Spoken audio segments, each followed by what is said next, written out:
BJP চৰকাৰে যি হঠকাৰী সিদ্ধান্ত লৈছে নাগৰিকত্ব সংশোধনী আইনখন প্ৰৱৰ্তন কৰিছে। আজি অসমৰ ক্ষেত্ৰত আমি ক'বলৈ গৈছোঁ, যিহেতু অসমত আগৰ পৰা বিভিন্ন ধৰণৰ আইন আছে, এনে ক্ষেত্ৰত আজি অসম চুক্তি হোৱাৰ পিছতো আজি অসমত এটা সুপ্ৰিম কোৰ্টত গোচৰ চলি থকাৰ পাছতো আজিলৈকে যে অসমত পুনৰ ক'লা আইনখন প্ৰৱৰ্তন কৰিছে, তাত টাই আহোম যুৱ পৰিষদে আমি তীব্ৰ বিৰোধিতা কৰিছোঁ। আমাৰ এটা স্পষ্ট কথা, অসম চুক্তিৰ প্ৰতিটো দফা প্ৰথমতে ৰূপায়ণ কৰক, তাৰপিছত কাৰ দৰে ক'লা আইন প্ৰৱৰ্তন কৰক। তাৰ প্ৰতিবাদ স্বৰূপে টাই আহোম যুৱ পৰিষদ লখিমপুৰ জিলা সমিতি, লালুক আঞ্চলিক সমিতিয়ে আজি আমি ৰাষ্ট্ৰীয় ঘাইপথ অৱৰোধ কৰি আমাৰ প্ৰতিবাদ সাব্যস্ত কৰিছোঁ।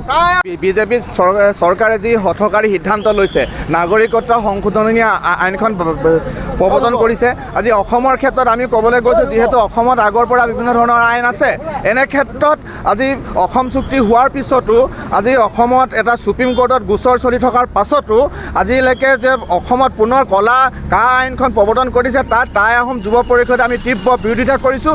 আমাৰ এটা স্পষ্ট কথা, অসম চুক্তিৰ প্ৰতিটো দফা প্ৰথমতে ৰূপায়ণ কৰক, তাৰপিছত কাৰ দৰে ক'লা আইন প্ৰৱৰ্তন কৰক। তাৰ প্ৰতিবাদ স্বৰূপে টাই আহোম যুৱ পৰিষদ লখিমপুৰ জিলা সমিতি, লালুক আঞ্চলিক সমিতিয়ে আজি আমি ৰাষ্ট্ৰীয় ঘাইপথ অৱৰোধ কৰি আমাৰ প্ৰতিবাদ সাব্যস্ত কৰিছোঁ।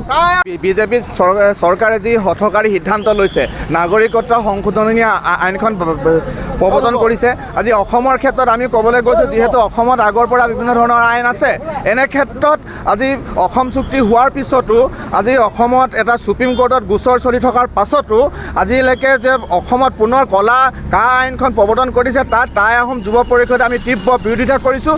আমাৰ এটা স্পষ্ট কথা, অসম চুক্তিৰ প্ৰতিটো দফা প্ৰথমতে ৰূপায়ণ কৰক, তাৰপিছত কাৰ দৰে ক'লা আইন প্ৰৱৰ্তন কৰক। তাৰ প্ৰতিবাদ স্বৰূপে টাই আহোম যুৱ পৰিষদ লখিমপুৰ জিলা সমিতি, লালুক আঞ্চলিক সমিতিয়ে আজি আমি ৰাষ্ট্ৰীয় ঘাইপথ অৱৰোধ কৰি আমাৰ প্ৰতিবাদ সাব্যস্ত কৰিছোঁ।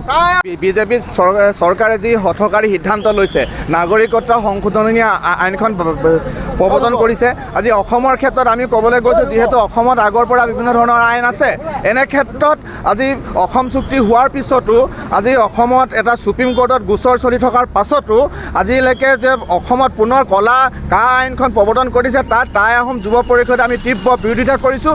আমাৰ এটা স্পষ্ট কথা, অসম চুক্তিৰ প্ৰতিটো দফা প্ৰথমতে ৰূপায়ণ কৰক, তাৰপিছত কাৰ দৰে ক'লা আইন প্ৰৱৰ্তন কৰক। তাৰ প্ৰতিবাদ স্বৰূপে টাই আহোম যুৱ পৰিষদ লখিমপুৰ জিলা সমিতি, লালুক আঞ্চলিক সমিতিয়ে আজি আমি ৰাষ্ট্ৰীয় ঘাইপথ অৱৰোধ কৰি আমাৰ প্ৰতিবাদ সাব্যস্ত কৰিছোঁ। বিজেপি চৰকাৰে যি হঠকাৰী সিদ্ধান্ত লৈছে নাগৰিকত্ব সংশোধনী আইনখন প্ৰৱৰ্তন কৰিছে। আজি অসমৰ ক্ষেত্ৰত আমি ক'বলৈ গৈছোঁ, যিহেতু অসমত আগৰ পৰা বিভিন্ন ধৰণৰ আইন আছে, এনে ক্ষেত্ৰত আজি অসম চুক্তি হোৱাৰ পিছতো আজি অসমত এটা সুপ্ৰিম কোৰ্টত গোচৰ চলি থকাৰ পাছতো আজি